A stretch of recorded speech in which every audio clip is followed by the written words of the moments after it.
Friends, మన rebel star Prabhas అన్న చేస్తున్న కొత్త సినిమా అప్డేట్ అయితే వచ్చింది.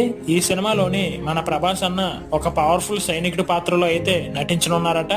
ఇక ఈ సినిమా వివరాల్లోకి వెళ్లే ముందు ప్లీజ్ ఈ వీడియోకి ఒక లైక్ చేసి మన ఛానల్ని సబ్స్క్రైబ్ అయితే చేసుకోండి. సలార్ ద పార్ట్ 2 ఈ సినిమా వస్తున్న విషయం మన అందరికీ తెలిసిందే. అయితే ఈ సినిమా షూటింగ్ వచ్చే నెల ఆగస్టు 14వ తేదీ నుంచి రెగ్యులర్ షూటింగ్ అయితే జరుపుకోనుందట.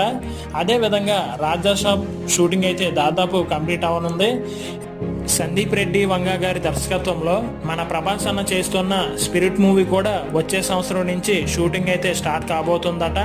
ఇక ఈ సినిమాలు అయిపోయిన తర్వాత హను రాఘవపూడి దర్శకత్వంలో మన ప్రభాస్ అన్న కొత్త సినిమా అయితే స్టార్ట్ అవుతుంది. ఆ సినిమాలోనే మన ప్రభాస్ అన్న ఒక పవర్ఫుల్ సైనికుడి పాత్రలో అయితే నటించనున్నారట. ఇక మన ప్రభాస్ అన్న ఏ సినిమా చేసినా అది బ్లాక్ బస్టరే, అది కొత్త రికార్డులను అయితే తిరగరాస్తుంది.